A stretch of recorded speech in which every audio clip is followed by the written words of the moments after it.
El evangelio de hoy pareciera un poco difícil de entender porque tiene mucha terminología y mucho trabalenguas, digámoslo así, entre el Padre y yo, el camino y la verdad y la vida, las interlocuciones. Pero hacerlo más sencillo nos hará entender el evangelio de hoy. Hay básicamente dos interlocuciones. La primera es entre Tomás. ¿Cuál es la pregunta que le hace Tomás al Señor? ¿Cuál es la primera pregunta?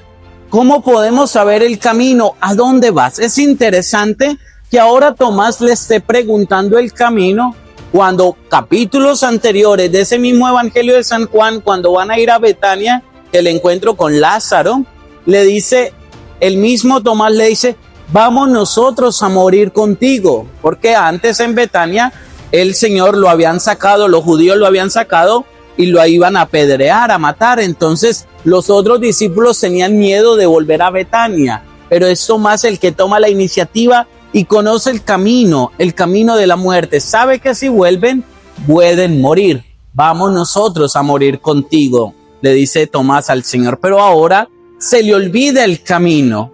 ¿A dónde vas, Señor? ¿Cuál es el camino? Enséñanos el camino. Y es allí donde surge lo más difícil de entender hasta hoy de la Escritura. ¿Sí sabían? Es lo más difícil. Eso pareciera ser muy bonito en el español. Las palabras que conocemos. Yo soy el camino, la verdad y la vida. En griego aparece la frase ego eimi. Ego eimi hace referencia al hebreo de Yahvé. El Yahvé es según Éxodo 3, hace referencia al yo soy el que soy. Por tanto, aquí hay una connotación del reconocimiento de Cristo como Dios, el yo soy del hebreo. Y ahora, en traducido en griego, es ego eimi. Pero ese ego eimi, que es el yo soy, viene a referir que él es el Jodos. Jodos en griego, a la traducción en español se conoce como el camino, ¿no? El camino. Pero también, incluso aquí en el español hay una elipsis. La elipsis en gramática es una reducción que se hace a las palabras, incluso en el inglés es peor, es más común. El inglés tiene mucha elipsis, ¿no? Porque omiten muchas palabras que se da a entender el contexto de eso. Se omiten sujetos, se omiten predicados, ¿no? Porque se entiende, por ejemplo, en inglés nosotros decimos, un ejemplo, before leaving. ¿Qué estoy diciendo yo con eso? Antes de irme, ¿no? Pero ¿qué omití yo en before leaving? ¿Qué estoy omitiendo yo? El sujeto, ¿cierto? Yo pudiera decir before I am leaving, pero estoy diciendo, decimos before leaving, es porque se está entendiendo el sujeto. Eso se llama en gramática una elipsis. En español nosotros también vimos llenos de elipsis. ¿Qué son las elipsis? Son las omisiones que se hacen de sujeto, de sustantivos, de predicados, porque se da a entender que la otra persona lo está comprendiendo. Y en griego es mucho más difícil. ¿Por qué? Porque en el griego aparece ego eimi, jodos, y después aparece una conjunción que se omite mucho en el español, pero que en griego cuando se omite pierde su sentido. ¿Y cuál es esa conjunción? El i. En griego es kai. Kai, ego eimi, jodos, kai, aletheia, kai, zoe, que es vida, ¿no? Porque en esas tres frases hay un sujeto y tres predicados. Un sujeto y tres predicados. Pero ¿cómo vamos a entender que Jesús es el camino y la verdad y la vida? Jesús, o sea, la conjunción nos parte que hay tres predicados bien diferenciados. Camino y verdad y vida. Jodos, aletheia, en zoe. Entonces, ¿qué quiere decir eso? Para poder entender a qué camino se refiere el Señor, para responderle al propio Tomás, que es una respuesta que hoy el Señor nos puede hacer a nosotros, ¿a qué se refiere el camino? Nosotros, desde que nacemos, emprendemos muchos caminos en la vida, ¿no? Hay padres de familia que le enseñan a sus hijos el camino de Dios desde que nacen, ¿no? Pero dicen, ¿por qué mi hijo cuando grande dejó de venir a la iglesia? Como que se desvió del camino. Y a veces cuando alguien muere, ¿qué solemos decir frente al camino? Dice, ha retornado a la casa del Padre. ¿Qué significa el retornar a la casa del Padre? que ha emprendido el camino que antes había iniciado, ¿no? Es decir, pareciera que en nuestra vida hacemos un camino, pero con la muerte volvemos al camino inicial. Cuando el Señor, eso lo vamos a escuchar en 15 días en el Evangelio, antes de que asciende a los cielos, ellos están en Jerusalén, pero el Señor les dice, vuelvan a Galilea. ¿Y dónde fue Galilea? Galilea fue el lugar donde inició el Evangelio, donde inició el camino de Jesús. Es decir, los hace retornar al inicio. En el camino de Emaús, ellos iban para Emaús, pero el Señor los hace retornar a Jerusalén. Es decir, un camino que pareciera a su vez ser un propio retorno. En cambio, hay un camino, bueno, hay dos caminos que nos van a ayudar a entender eso. Hay algo de historia universal que yo creo que los jóvenes se han de conocer. A ver, los muchachos, ustedes se han leído obras de la historia universal que se llama, de la literatura universal, perdón, no historia, de la literatura universal que se llama La Ilíada y la Odisea. ¿Sí? ¿La han leído? Perfecto, muy bien. ¿Quién escribió la Ilíada y la Odisea? Homero, muy bien, eso me gusta. Ok, entonces, centrémonos en la obra de la Odisea, ¿no? La Ilíada tiene que ver con la guerra de Troya, esa guerra que hubo con Aquiles y con, bueno, se me olvida el otro nombre, y después mató a Héctor, y después hace el propio Aquiles duelo, y así termina la obra, ¿no? Agamenón, que es la batalla que tiene con Agamenón en Troya, ¿no? De ahí todo esto. Pero no pensemos en la Ilíada. Pensemos en la Odisea. ¿De qué trata la Odisea? La Odisea trata toda la historia, toda la epopeya trata de un camino de retorno. ¿Y cuál es ese camino de retorno? Es interesante porque esa epopeya de la Odisea nos va a hacer entender el Evangelio de hoy, curiosamente. Porque la civilización occidental, que está narrada entre historia y mitos, nos ayuda a comprender también nuestra propia vida cristiana. ¿Qué pasó con la historia de la Odisea? Las confundo, por eso me toca tener retentiva, ¿no? ¿Qué pasó con la historia de la Odisea? Resulta que había un hombre que se llamaba Ulises. Odiseo Ulises retorna después de la batalla de Troya, retorna a su pueblo, a su aldea, y esa aldea se llama Ítaca, ¿no? Hay una canción que dice Ítaca, ¿sí? Eso, por eso me acuerdo que se llama Ítaca, ¿no? Bueno, yo no sé qué significa eso, pero yo hago asociación para poder aprender, ¿no? Sin asociación se me olvidan los nombres. Entonces retornó a Ítaca. Ítaca era la aldea donde vivía Ulises y tenía que retornar después de la batalla de Troya. Pero resulta que al retornar ese camino le costó, ¿cuántos años? 10 años. 10 años en retornar a Ítaca. Y ese camino no le fue nada fácil a Ulises. ¿Por qué? Porque como había ganado y ha sido toda una batalla campal, entonces Poseidón, el dios, estaba enojado. Y en ese camino se presenta una serie de obstáculos, que esos obstáculos metafóricamente nos reflejan nuestra propia historia en el camino de la vida. Hay muchos obstáculos. Voy a recordarle algunos, pero son demasiados. La obra de por sí es extensa, ¿no? Hay uno que me hace acordar, es la historia del loto, que es cuando se encuentra que los hombres se comen unas plantas, las plantas del loto, y esas plantas les hace olvidar la memoria de su pasado. Y eso pasa en el caminar de nuestra vida. A veces caminamos olvidando nuestro pasado. Y como olvidamos nuestro pasado, de ahí viene la frase, el que no conoce su historia, ¿está qué? Condenado a repetirla.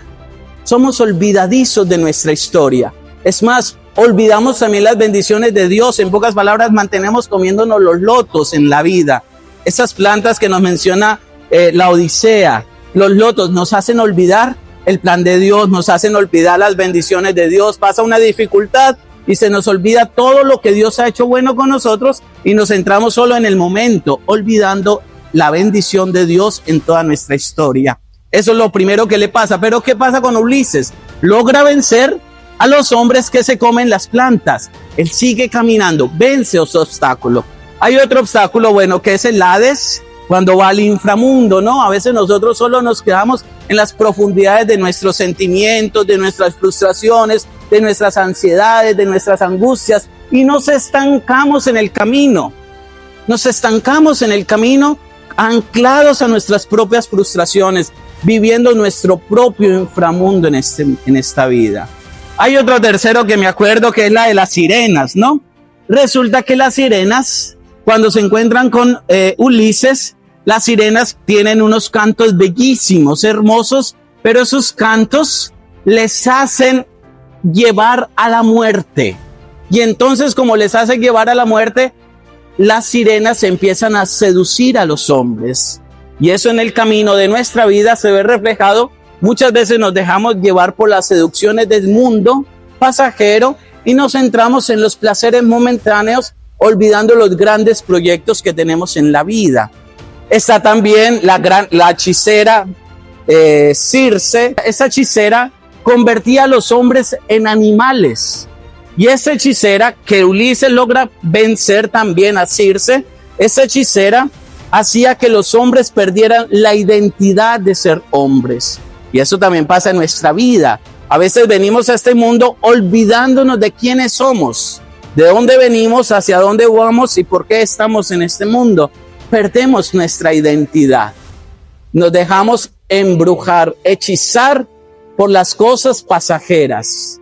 Y esta otra, que es la de Calipso. Calipso era una ninfa que decía que tenía la inmortalidad. Y entonces, como tenía la inmortalidad, pretendía a los hombres convertirlos en dioses y señores.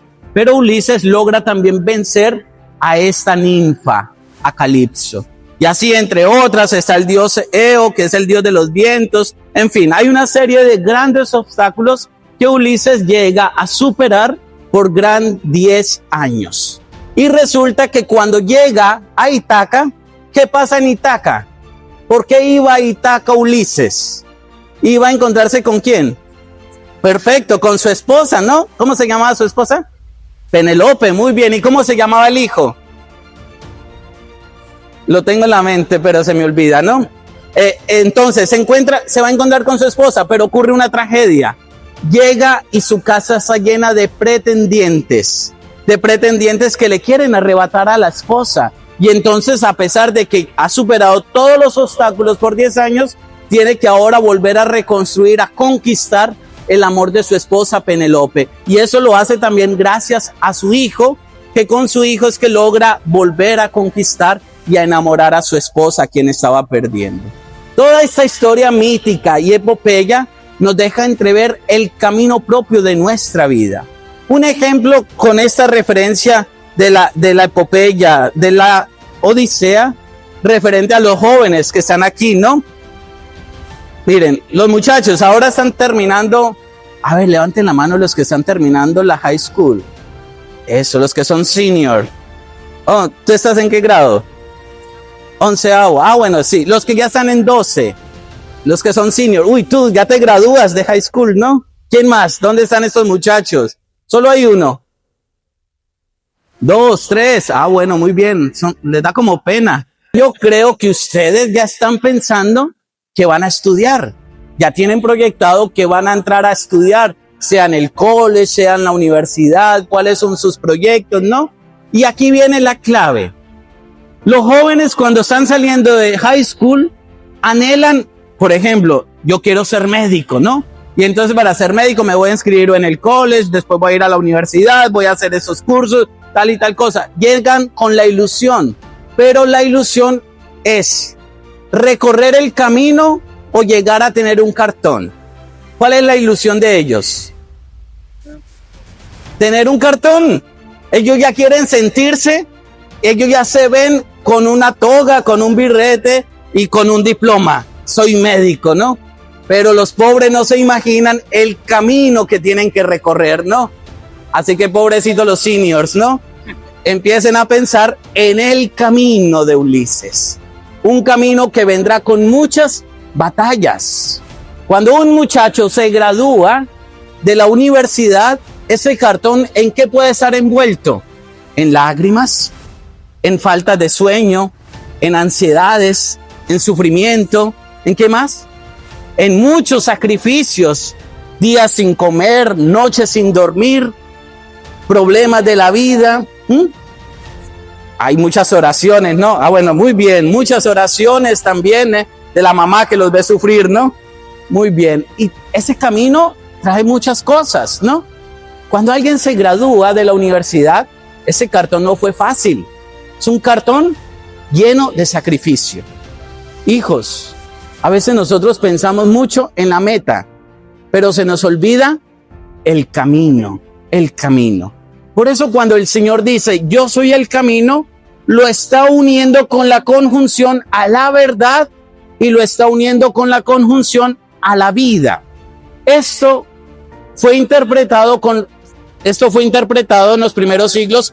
Los padres alejandrinos en Egipto lo interpretaron de esta manera. Espero no enredarlos, pero se lo voy a hacer más sencillo. Ellos decían, Cristo habla de, yo soy el camino por el cual conduce a la verdad y a la vida.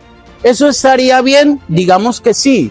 Pero luego los padres de Occidente empezaron a decir, no, la meta no es la verdad tampoco.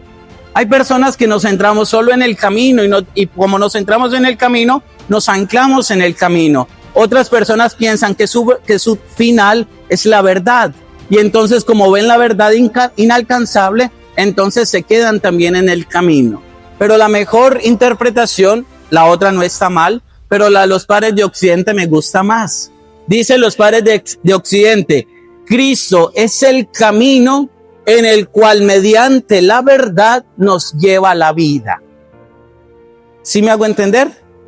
Cristo es el camino que por medio de la verdad nos lleva a la vida. Esa sería una interpretación que les ayudaría a entender el evangelio de hoy. ¿Cómo así? Fíjense, volvamos al camino. Nosotros caminamos en este mundo y en este camino encontramos verdades que nos ayudan, ¿no? La verdad de la esperanza, los que hemos atravesado o enfermedades o sufrimientos o decisiones difíciles. La misma pandemia fue un camino desesperanzador, ¿no? Pero en ese camino desesperanzador encontramos también verdades llenas de ilusión y de esperanza. Pero entonces quien se hubiese quedado en el camino de la pandemia se estancaría ahí. Entonces el camino no es la meta, la verdad en sí misma no es la meta. ¿Cuál es la meta? La vida. Por eso el Señor pone la vida como el último de los predicados, el Zoé. Él es la verdad que a través de Él es la vida que a través de la verdad podamos nosotros caminar hasta encontrarnos con Él. Esa es la interpretación que hasta hoy se da acerca de este texto bíblico. Nosotros caminamos, pero no nos estanquemos. ¿Cuántos se han quedado en el camino de la vida por la muerte de un ser querido? Hay personas que llevan 20 años que murió a su mamá, a su papá, y aún siguen llorando a mamá y a papá. Ya no sueñan, ya no luchan, ya no creen, ya no sonríen.